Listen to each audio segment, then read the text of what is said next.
First of all, I'd like to welcome you all to the Forsyth County Sheriff's Office. I felt compelled to give you an update because the alleged complaint took place on the 30th out at Tanglewood. We felt compelled to bring you an update. After thorough investigation using electronic data as well as human man hours, there's a lot of other things, evidence, we can unequivocally say that the alleged assault did not take place at Tanglewood. It did not take place there. And we felt the need to do that, to let you know that, because I know there's a fear factor as it relates to the Tanglewood Park, a fear factor as it relates to what happened, allegedly happened out there. And so after speaking with the alleged victim and having conversation with her, we have concluded, and she has attested, that it did not take place at Tanglewood Park. And we felt the need to let the general public know that. So what I'd like to do is I'll allow Captain Sloan, who is the captain over Criminal Investigation Division here at the Forsyth County Sheriff's Office, to basically just lay out a few a few details that may be helpful for understanding of this. I want you to be mindful that while this did not happen there, we're still investigating the alleged complaint. And so I want you all to know that. So there may be some questions at the end of this conversation that you may ask that we may not be able to answer for you. So without further ado, Captain Sloan. Good afternoon. We invited you all here to provide you an update on the alleged assault at Tanglewood Park that happened on June 30th. We were able, through the course of the investigation, to determine from digital evidence discrepancies in the story that was provided to us.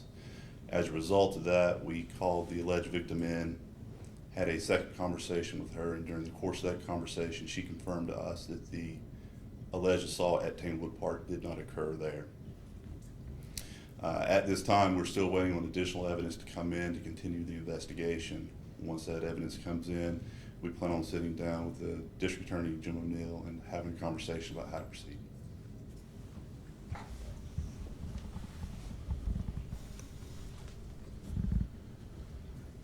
Jim O'Neill, Forsyth County District Attorney.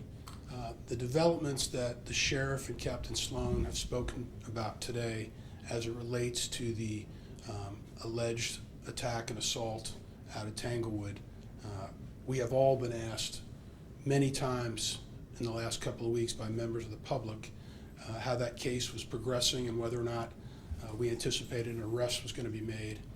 And it is very upsetting to know that people were scared to death to be out over Tanglewood and in the Clemens area for fear that there was an attacker in their midst, and only to come to realize that no such assault or attack ever took place out of Tanglewood. It's very upsetting to me as a member of this community. It's upsetting to me that our sheriff, members of his staff, have had to put in countless hours to investigate this case. Doors were knocked on, people were interviewed. I can also tell you that a composite was put out there about what everyone thought the alleged attacker was going to look like, which then, of course, members of the public were calling in, and innocent people were being looked at for this crime that never occurred as described out at Tanglewood. So I appreciate the fact that the Sheriff, Captain Sloan, put the time in, that they took these accusations seriously, and that's super important. But when you come to the realization that this attack did not occur at Tanglewood and people were upset, what it does is it hurts real victims that have to muster up the strength and the courage to come forward and to talk about what has occurred to them, especially as it relates to a sexual assault. That takes tremendous courage. And what these fraudulent allegations have done is they have they will have a chilling effect on real victims. And that is, to me, the saddest part about what has occurred. I'm relieved and grateful that you and your people put so much time and effort, and you're able to report to the public today that this did not happen out there at Tanglewood as first described, so that the public can be at ease. But as a prosecutor, I'm very upset for victims out there, real victims out there, that this may cause other people to doubt their story. Thank you. As Mr. O'Neill says, that here at the Forsyth County Sheriff's Office, we take all complaints serious, and we will always put the man-hour and do the due diligence to make sure that we bring those that violate the law to justice. And so I'm very grateful because we have always operated in the spirit of transparency, and we felt a need to share that with the public, that this did not happen allegedly as it was stated. It did not happen like that. Those are the facts. It did not happen. And we felt the need to share that with the public because, as has been stated and me to reiterate it, is that there has been a lot of concern about Tanglewood. Every time I go somewhere or stop somewhere, someone wants to know an update on what's happening at Tanglewood. And so we felt compelled when we found out different, and as I stated earlier, when we was told differently, that it did not happen there by the alleged victim. And so I'll pause for a minute before we conclude and allow you a few questions. But again, we want you to know that it did not happen at Tanglewood Park. Yes, ma'am. So to clarify, did an assault take place, and if so, where was it? So here's what I will tell you is that based on the physical evidence, assault did take place, but it did not take place there. There has been misstatements that have been made, and we are constantly working through a lot of misstatements that have been told to us. Did this happen in Clemens? Did it happen in Forsyth County? Right now, we don't know where it happened at. We know it did not happen there, based on data points, based on information, and based on the alleged victim's words. Those were her words. It did not happen there. Sheriff, what was the information that you were able to find that then led you to revisit conversations with her, where then she acknowledged the fact that it did not take place at Tanglewood? Well, I could answer that, but I'll let Captain Sloan answer that. There were several things that led us to the fact that it did not happen there.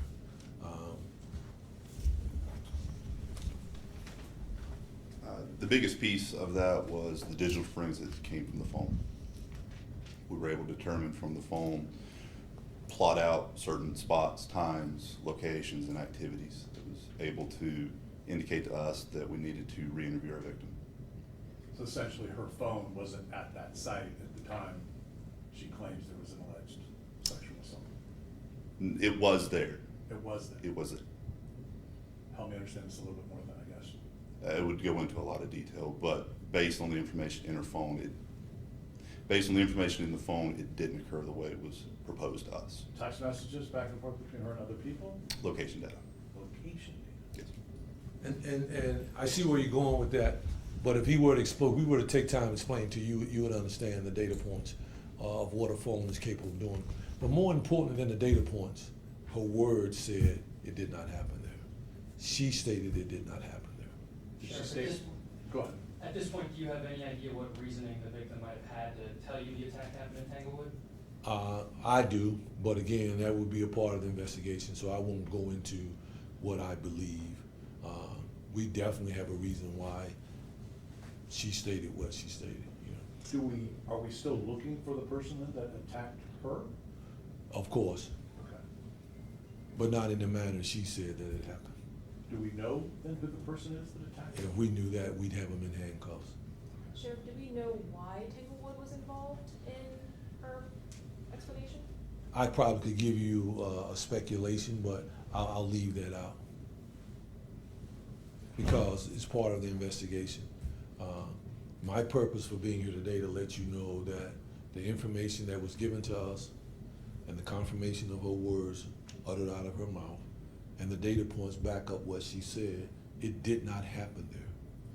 So the factual evidence, the electronic evidence, and the alleged victim stated that it did not happen there. As it relates to the AI-generated sketch, is that still a person that we're looking for, or has she rescinded that as well? Here's what I will tell you. I'm going to say this the best way I can say this. Based on what has been told to us, we are moving very cautiously on everything that is said to us as it relates to that. Is this a domestic situation? I can't say that, but you probably should apply for a job at the sheriff's office. Sheriff, I know you already spoke about the AI sketch, but can we still use that sketch? I wouldn't. That's my opinion. I wouldn't. Who Is the generated one- that sketch, just out of curiosity? I don't know if I The know. sketch was generated based on what she saw, what she thought, or what she alleged the victim was. And it was generated by her, correct? Right. Is she going to face any charges as a result of this?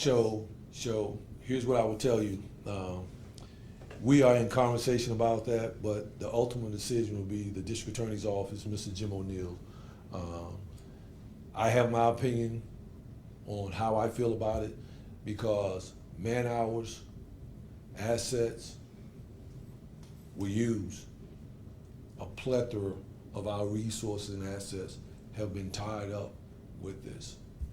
How much did your sheriff's office spend on this investigation? Can you tell us that? I couldn't give you a number, but if I had to go back and calculate the hours of overtime, the hours of security that we put in the park after that, there would be a price tag attached to it. I can assure you that. So How many people were fraudulently caught up in this, or innocent people who were wrangled into this? Sure, I couldn't give you a count on the number of people that we may have interviewed or something of that nature. What I can tell you is this, and again, the purpose of this press conference was to tell you that based on the evidence, both digital and physical, and the words that were uttered from her mouth, and the confirmation, she stated it did not happen there. And the evidence, which we already knew, confirmed what she said. So going back to the question that was previously asked as it relates to the domestic situation, Sheriff, Yeah. in regards to the assault. We do acknowledge that an assault took place. We do. It sounds like you're, without saying, you're saying that it's domestic involved. Has she not does she not know this person? Has she? What I would tell you is I have no idea what she knows and what she don't know. My job is to make sure my team and investigators get to the bottom of this. And I promise you, eventually we will.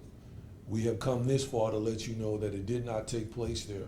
Because I want to clear up any doubts, because, you know, a lot of times when you put something out in the community, it takes legs, it runs, and a lie or a mistruth starts to look like the truth, and people start moving a certain way. You know, psychological trauma that has been affected this community, saying that something took place in the park.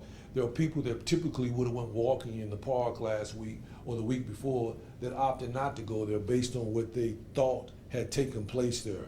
So there's a psychological trauma that has been placed on this community based on that. And so we felt the need to dispel that it did not take place there. We know that. She shared that with us. It did not. And that is the bottom line. But what I will tell you, because I know you have a lot of questions running through your mind, but I promise you,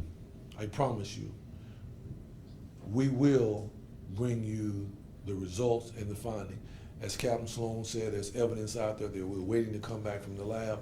We will get to the bottom of this, and when we do, I promise you, I will call you back to the same spot to share with you. Here's the conclusion of this investigation. But that's what we have right now, and I wanted the public to know that, because we owe you that transparency. I appreciate y'all for coming, and as always, thank you.